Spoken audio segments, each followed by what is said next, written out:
Tout à l'heure, on a vu, grâce à Axel Lemaire, une vision assez complète du corps de la loi numérique. Et là, on va le mettre sur la table d'opération et on va l'ouvrir et le disséquer. C'est ça que nous allons faire tous les trois. Au passage, juste pour ceux qui, après cette journée, auront un peu de temps, je vous invite aussi à, dans la Biennale, passer à une exposition, un travail qui s'appelle la table des négociations, qui a été fait par des étudiants de l'école d'art et de design. Discuter avec eux surtout, puisque cette table est un espace vide, mais plein de vide et occupé à longueur de biennale par des débats, et qui est aussi une forme de recherche-action sur les problématiques qui nous intéressent ce matin. Je reviens au sujet. On dissèque cette loi numérique avec trois personnalités qui, à des titres divers,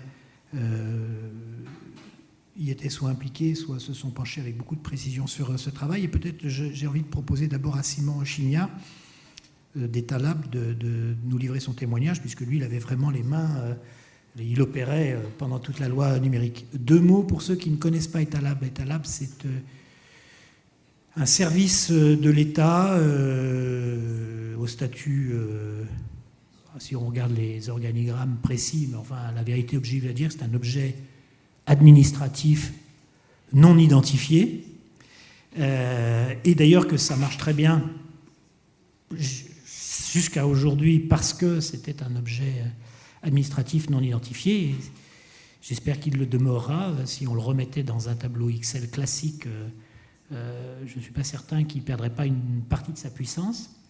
Et donc Etalab a travaillé énormément au renouvellement des politiques publiques, notamment grâce à l'outil numérique, même si la vérité est obligée de dire que c'est plus compliqué que ça.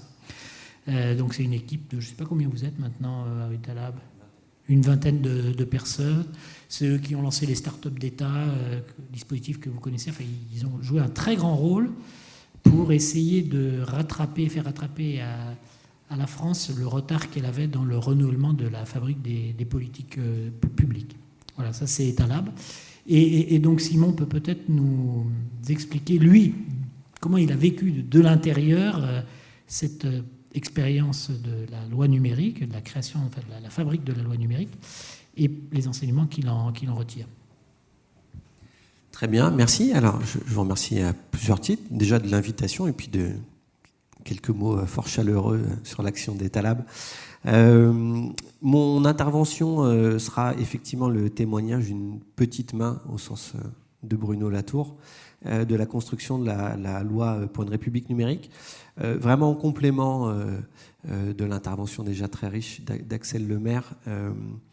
Quelques mots sur... donc, j'ai intitulé mon intervention sous la forme d'une question « Construit-on la loi avec les internautes ?» Alors vous allez voir pourquoi, parce que il y a eu un écho lors du débat parlementaire sur cette question-là. Vous avez bien décrit, Monsieur Mandon, la mission Etalab. On a accompagné le gouvernement sous les différentes phases de la consultation.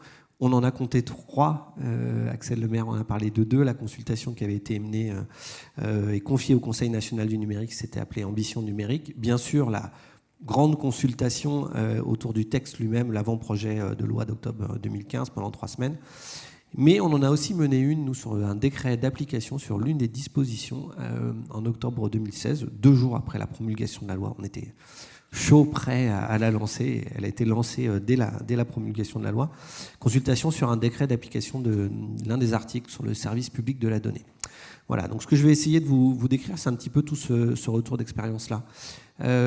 Pour comprendre d'où je parle, je vous ai dit petite main, mais il y a un autre élément, je crois que M. Mandon l'a bien traduit en essayant de présenter ce qui fait la particularité d'Etalab. C'est un service du Premier ministre et à la fois c'est un service qui essaye aussi de travailler avec des codes du numérique. Et dans les codes du numérique, il y a le travail avec l'extérieur, avec le côté ouvert. Et ça ne va pas sans tension. Une chercheuse, Sarah Labelle, qui est chercheuse à l'université Paris 13, est venue quelques mois en observation chez nous.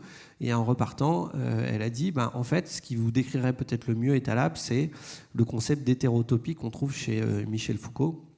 Alors, vous voyez, j'ai adapté mon intervention aussi à cet auditoire, puisque ça m'arrive assez rarement d'arriver à citer Latour et Foucault dans les 2 premières minutes de mon intervention. Qu'est-ce qu'il disait, Michel Foucault, que vous connaissez bien mieux que moi, à propos des hétérotopies? Il donne 2 exemples, les cimetières et les villages vacances. Je vais plutôt développer les villages vacances que les cimetières.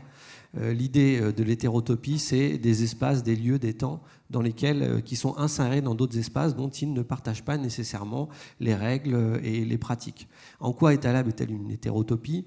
Parce que c'est dans l'administration, et qui plus est dans des services du Premier ministre, donc tout ce qu'on peut imaginer de plus classique dans un mode administratif centralisé, mais à la fois avec une forte interaction avec la société civile, avec des manières d'agir qui sont celles du numérique et qui sont un petit peu particulières. Donc voilà. Donc quand Foucault nous dit un village vacances, ça fonctionne du samedi midi au samedi d'après.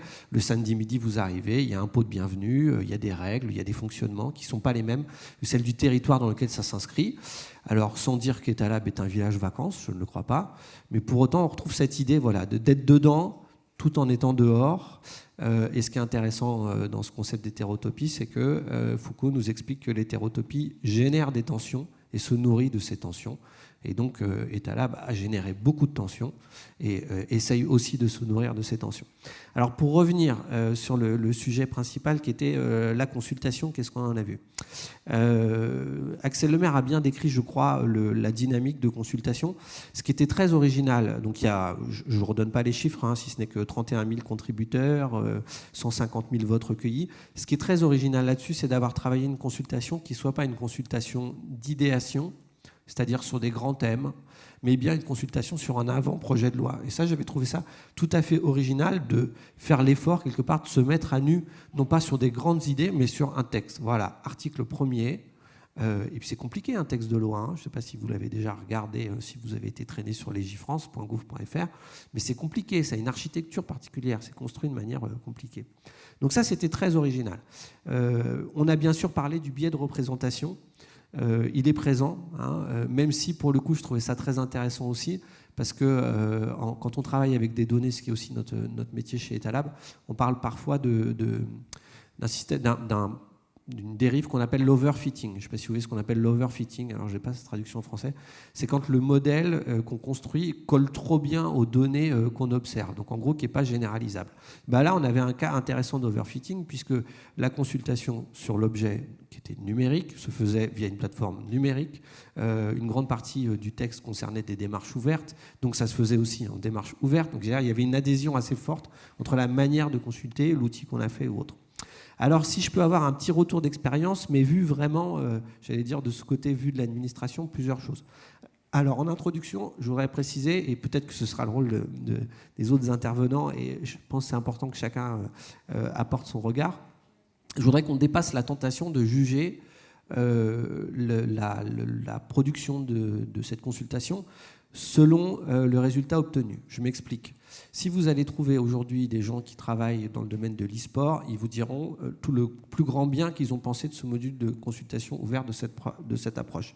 Si vous allez trouver des gens qui militaient pour la reconnaissance des biens communs numériques, ils vous diront pique-pendre du processus de consultation. Donc, il pourrait y avoir une première tentation qui est de dire finalement, je regarde pas les moyens, je ne regarde que la fin. Est-ce que mon point de vue à moi a été retenu ou pas via la plateforme? Et là, je vais essayer de dépasser ça pour essayer d'expliquer ce que ça a produit.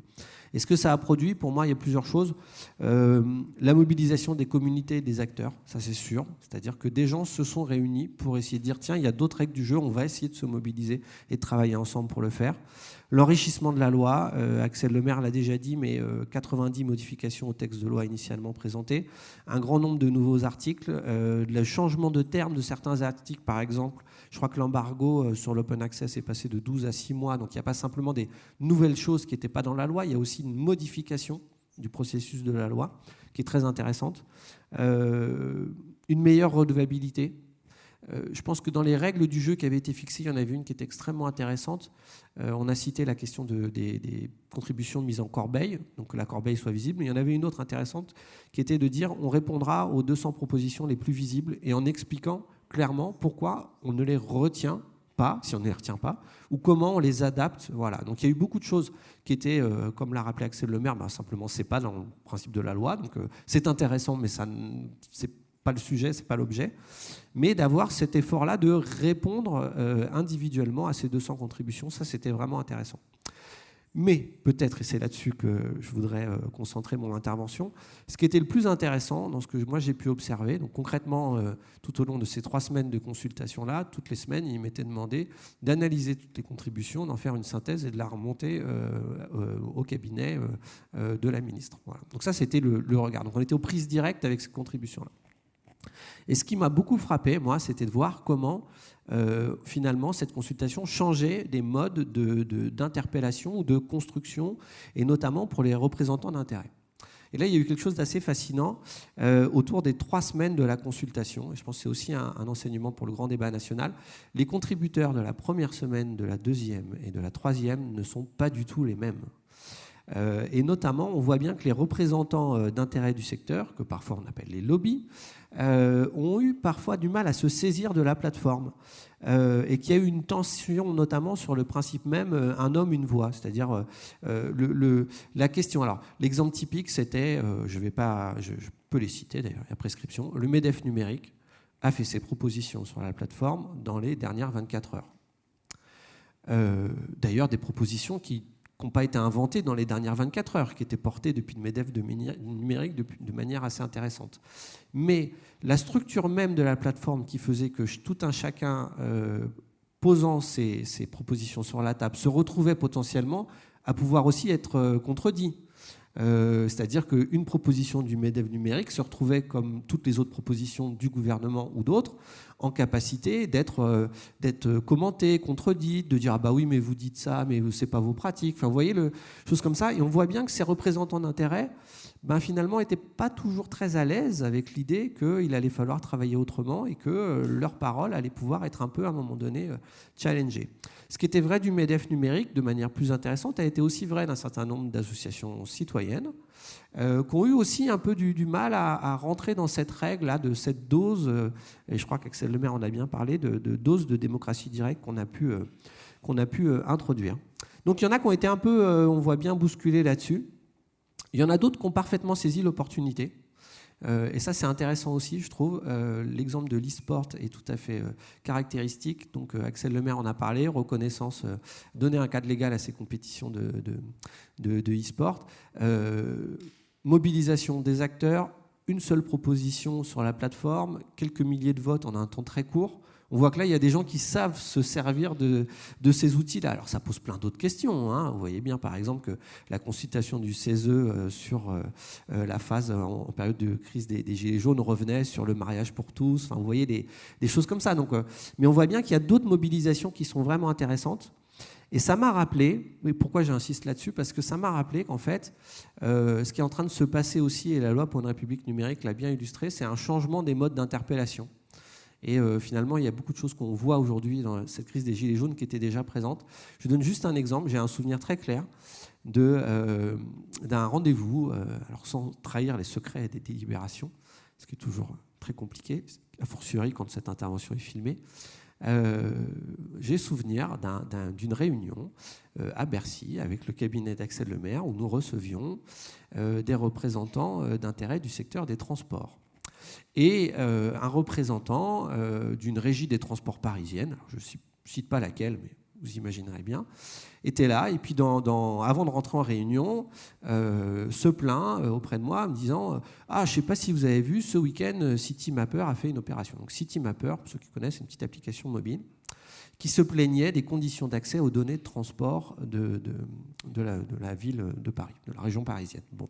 Et Citymapper, en fait, avait créé dans l'application un module qui permettait d'envoyer une pétition en ligne directement à ce fameux directeur de cette régie parisienne que j'avais en face de moi. Et donc lui disait, c'est pas des manières de faire. J'ai reçu des milliers d'emails en direct ce week-end. C'est vraiment pas des manières de faire.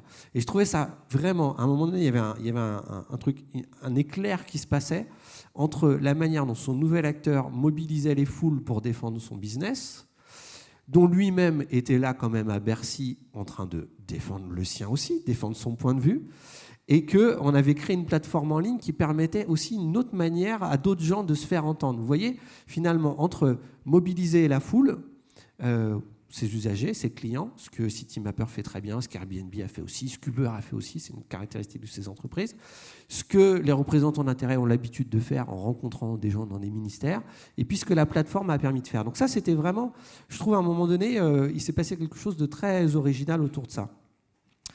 D'autres modes de représentation qui ont été aussi interpellés, c'était les parlementaires. Globalement, la secrétaire d'État l'a rappelé, les parlementaires ont fortement valorisé la consultation en ligne. Il y a eu une exception, c'est pour ça que j'ai intitulé mon intervention « Construisons la loi avec les internautes ». Il y a eu une exception lors d'un échange, tard le soir, parce que les échanges se font très tard le soir, au Sénat, où un sénateur, membre de la commission des lois du Sénat, qui est toujours d'ailleurs, répondant à l'une de ses collègues qui lui disait « Mais si, cet article est important, on a bien vu dans la consultation en ligne, il y a un plébiscite massif des internautes sur ce dispositif, c'est important. » Et puis il a répondu un peu exaspéré « Oh, on n'est pas là pour construire la loi avec les internautes. » Et donc là, il y avait à un moment donné cette espèce de résurgence de cette confrontation des formes où lui disait « Bon, d'accord, il y a eu la consultation en ligne, très bien, mais là, on est dans autre chose et je ne veux pas entendre parler de ce qui s'est passé à un autre moment ou un autre chose comme ça. » Alors ça a été une réaction, c'est pas représentatif, mais quand même, elle était intéressante, je trouve qu'elle a raconté des choses. Alors, ça, c'est un peu ce que ça a produit. Alors, vu de l'administration, faut être très clair, c'est un travail supplémentaire beaucoup plus important que de la construction classique des lois. Mais ça a donné aussi un rapport de force favorable en interne. Par exemple, le plébiscite très fort des dispositions sur l'ouverture des données publiques, ça a permis aussi à un certain nombre d'administrations qui n'étaient pas forcément les plus allantes sur ce sujet de créer un rapport de force. Et en interne aussi, vous savez, il y a un rapport de force. Alors, en conclusion, je pense que ça pose deux questions qui sont complètement ouvertes et pour lesquelles la consultation sur la loi pour une République numérique a fait qu'entrouvrir un peu les choses. La première question que ça me pose, moi, c'est le fait que la construction d'un projet de loi, c'est un processus qui est long. C'est long, hein. C'est très long, en fait, entre le texte dont on parle, les prémices, c'est 2015, 2014, 2015. La consultation, c'est l'hiver 2015. La promulgation, c'est octobre 2016. Un certain nombre de décrets, c'est 2017. L'entrée pleine en entière, c'est 2018. Donc, vous voyez, il se passe quand même un grand moment. Mais si je suis que sur la construction, ce qui est très frappant, c'est le fait que certaines parties sont visibles et d'autres parties ne le sont pas. Il y a déjà, même avant cette idée de faire une consultation en ligne, il y a déjà des parties qui sont visibles. Les discussions parlementaires sont visibles. Vous pouvez aller consulter, vous allez sur Internet, vous pouvez voir les discussions parlementaires. Vous pouvez même aller sur le site du Parlement ou de sites d'autres associations, vous pouvez voir les amendements qui sont déposés. Vous pouvez lire l'avis du Conseil d'État, vous pouvez lire l'avis de la CNIL. Donc il y a déjà des choses. Il ne faudrait pas laisser croire qu'avant tout était fermé, que maintenant tout était ouvert. Avant, il y avait déjà des choses qui étaient visibles. Et puis, il y avait d'autres choses qui ne l'étaient pas et ne le sont toujours pas. Par exemple, ces rencontres avec les représentants d'intérêt. Je pense qu'elles sont nécessaires, ces rencontres avec les représentants d'intérêt. C'est important à un moment donné. Peut-être qu'il faut que ça se fasse plus en transparence, mais les interdire, je ne sais pas si c'est la solution. Il y a ces rencontres-là. Il y a des discussions au sein du gouvernement. Il y a des arbitrages qui sont nommés. Par exemple, il y a ce qu'on appelle les réunions interministérielles, les RIM, alors que M. Mandon est bien placé pour connaître. Dans ces RIM, il s'y passe énormément de choses qui sont extrêmement impactantes sur le texte final qui sera rendu. Et les discussions au sein du Conseil d'État. Alors, j'ai eu l'opportunité sur l'un des articles sur la transparence des algorithmes publics d'être nommé rapporteur, commissaire du gouvernement, pas rapporteur, commissaire du gouvernement. Rien que l'intitulé commissaire du gouvernement, vous voyez la pesanteur. Enfin, je me suis dit, alors, est-ce qu'il y a un dress code du commissaire du gouvernement? Est-ce qu'il faut arriver avec un grand manteau, un chapeau éventuellement? Enfin, j'imaginais un commissaire Maigret, quoi, hein, dans l'idée. Et d'ailleurs, il y a tout un décorum au Conseil d'État sur ces questions-là. Mais les discussions qui s'y passent là sont tout à fait passionnantes, sont tout à fait instruites. Elles sont essentielles dans la construction de la loi. Il y a un côté contrôle qualité, voilà. Mais quel dommage, à un moment donné, que ça ne se soit pas aussi, pas forcément ouvert à tous. Hein. Je peux le comprendre, que ce soit pas. Je crois pas, je suis pas à titre personnel. Hein. La transparence, c'est pas qu'une vertu, c'est aussi une technique. Mais quel dommage que ça à un moment donné, ce ne soit pas aussi expliqué. Parce que je rejoins le propos d'Axel Lemaire, je pense qu'il y a une très grande vertu pédagogique dans cette consultation. En fait, ce qui a été fait sur la loi pour une République numérique et cette constitution, c'était de rendre visible une plus grande partie de tout ce processus que je vous ai décrit très rapidement, mais pas l'intégralité. Donc, première question, c'est qui décide de ce qui doit être visible et ce qui ne peut pas l'être, en toute légitimité d'ailleurs. Il y a des choses qui ne peuvent pas l'être. Donc qui décide de ça en fait? Je n'ai pas de réponse, j'ai juste une question. Et j'ai une deuxième question qui peut-être a plus de rapport avec la question du design.